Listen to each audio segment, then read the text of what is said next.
Oh, masayang araw, mga ka-PL. Lagot na si Saldico, mga kababayan. Ang kinalabasan nito, magiging sacrificial lamb itong mama na ito, mga kababayan.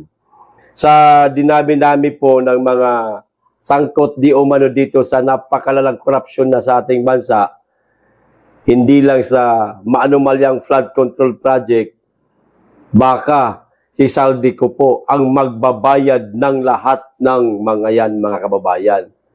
Ligtas yata yung isang mama. Naku puta, hindi papayag ang Pilipino na mayroong isang makaligtas. Dapat lahat sila makasuhan, maipakulong. O eto, mga kababayan, breaking news po ito, mga kababayan. O, kapapasok lamang po na balita. Breaking.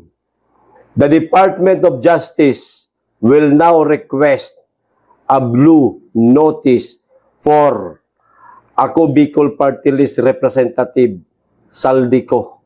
Kinumpirma po, mga kababayan, ng Malacanang. Ngayon, Malacanang confirms.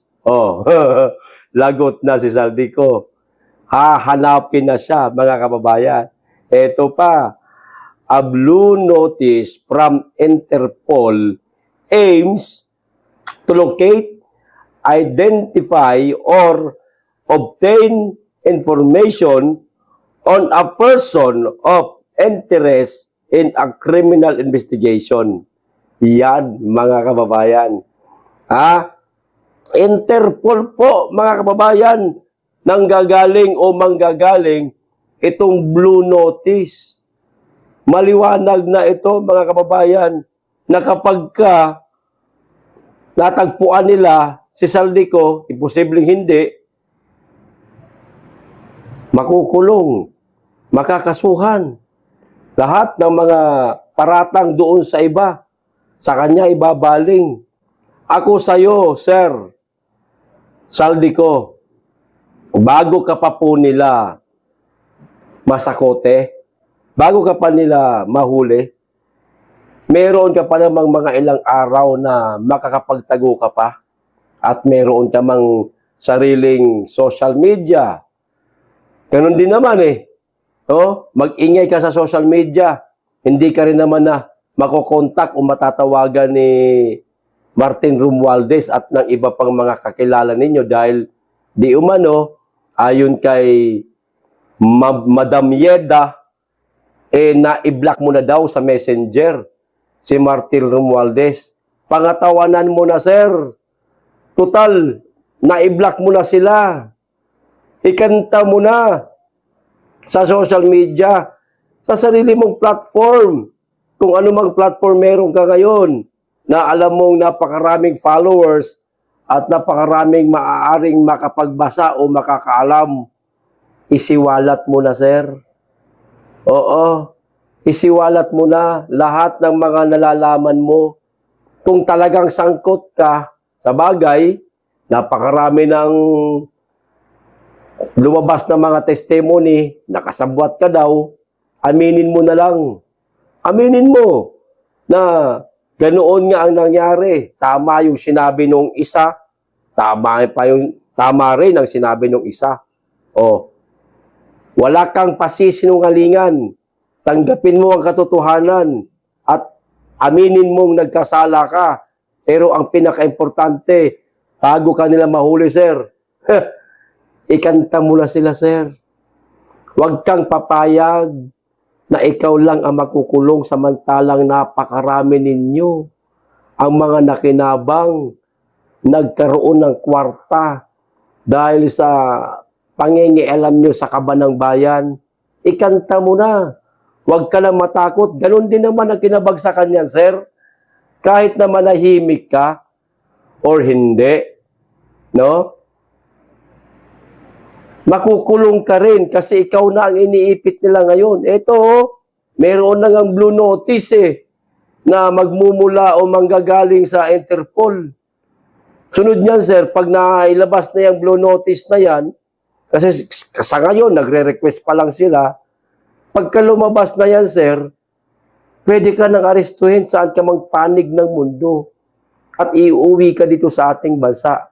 Ang galit ng sambayan ng Pilipino sa iyo, lahat, nakita mo yung napakarami nagrally noong September 21, iba't ibang grupo yon. Lahat ng mga yon, naniniwala na sangkot ka sa napakalalang korupsyon na nangyayari sa ating bansa. Kaya ngayon pa lang, ikanta mo na ang dapat mong ikanta. Kasi mahirap na, baka mamaya mahuli ka nila. Halimbawa lang naman, hindi ko sinasabing ganito ang mangyari. No? Ngayon, nasa kote ka na, nasa kustodiya ka na nila, baka painumin ka na lang ng lason. Tubig na lalagyan ng lason, pagkain na lalagyan ng lason, o di kaya turukan ka para magbara yung ugat mo dyan sa puso at magiging findings, syempre meron mang autopsy yan, cardiac arrest. Ngayon, namatay ka dahil sa kagagawa nila. Dahil tinurukan ka lang. Kaya ako sa'yo, sir, bago pa mangyari yan, no, tanggapin mo na lang sa sarili mo na pwedeng mangyari yan.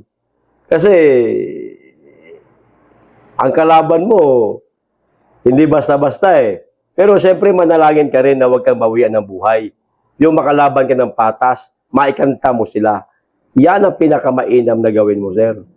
Halimbawa lang, gawin nila sa'yo yan. Hindi ko man sinasabing ganyan ang gawain nila.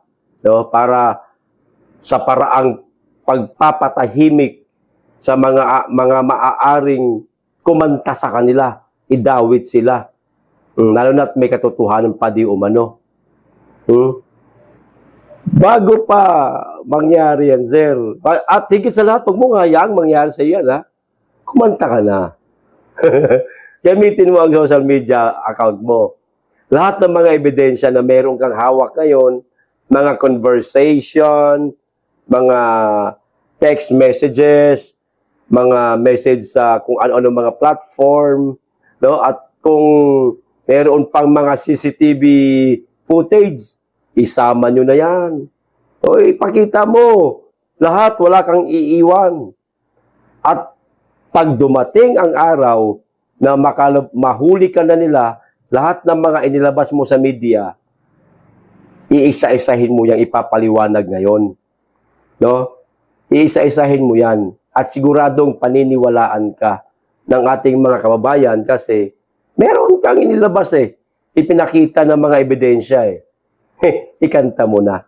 Kaysa naman sa magurgur ka na hindi ka lumalaban sa mga di umano'y kasabwat mo sa pangingialam sa kaba ng bayan. Kaya mag-isip-isip ka, sir. Bago ka mahuli nila, mag-ingay ka na. Okay, ito. Blue notice to, hindi to biro. Kasi naman masyado kayong ganid Ganid sa salapi. Nagpasilaw ka dun sa isang mama na ginamit ka lang naman yan. Kung meron kang bagman, ikaw ang ginawang bagman niya. Bagman, tapos naghanap pa ng isang bagman. At ikaw yung bagman na pinakamalapit sa kanya. Kasi maaaring alam niya na pagdating ng araw, magkakaroon talaga ng bolilyaso yan. Ngayon, ang ikakanta nila, ikaw. Ikaw ang isasakripisyo nila. So, eto na ang nangyayari ngayon. Sir, hindi po ako manghuhula. Hindi rin po ako magaling sa investigasyon. Pero pwedeng mangyari ho yun. Na ikaw ang magsasakripisyo para sa lahat. Kaya wag kang manahimik. Mag-ingay ka. Ikanta mo na sila. Okay. So, ito pa mga kababayan. Meron na di umanong sasampahan ng kaso. Marami-rami ho ito, mga kababayan. Nasa 21. Ito, babasahin ko po. Justin, kinumpirma ng DOJ na inirekomenda ng NBI ang pagsasampa ng kaso laban sa ilang individual batay sa mga sinumpaang salaysay na inihain sa DOJ at NBI. Isusumite ang kaso para sa build-up sa National Prosecution Service. Number 1, Zero, Saldico, nangunguna po kayo, o Congressman Elizaldico, o Saldico, ayan o. Number 2, Senator Francis Joseph Chis Escudero. 3, Senator Emmanuel Joel Jose Villanueva. 4, Senator Jose Jinggoy Estrada Pimentel Ejercito Jr. 5, alias Beng Ramos. 6, alias Mina.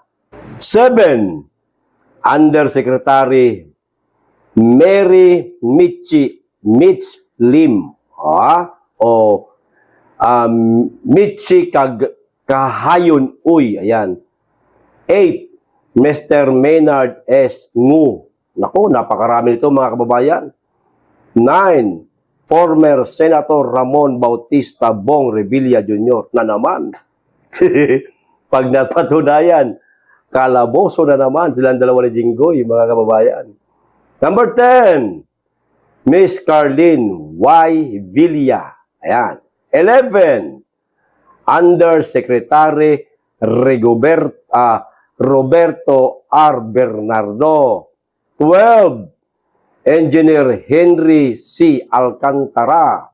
13, Mr. Giancarlo Rivera. 14, Miss Linda Victoria Macanas. Naku, kaano-ano kaya ito ni General Macanas, mga kababayan. Number 15, Mr. Juanito Mendoza, CPA. Naku, CPA pa naman, mga kababayan. Magaling ito pagdating sa sa mga kwentahan. Number 16, mga kababayan, Miss Sally Nicolas Santos.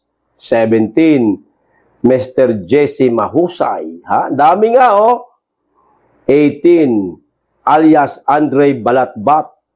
19, Engineer Bryce Erickson D. Hernandez. 20, Engineer JP D. Mendoza. At panghuli, pang-21, mga kababayan, Engineer RJ D. Dumasig. Ang tanong natin ngayon, mga kababayan, bakit walang Martin Romualdez?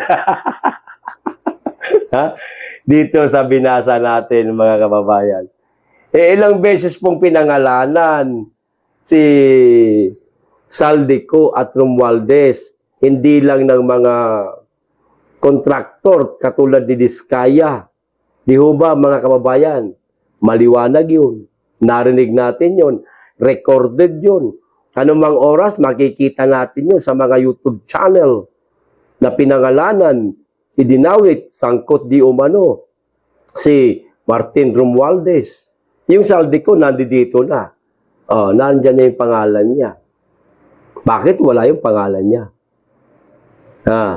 Papayag ba ang tao niyan? Mga kababayan, papayag ba kayo? Kayo na lang. Yung mga nanonood ngayon, papayag ba kayo na mayroong isa na makakaligtas mula sa parusa ni Satanas? Pakisagot po, paki-comment. Hanggang dito lang, maraming salamat. Mag-iingat kayo lagi. At higit sa lahat, mahalin natin ang Pilipinas.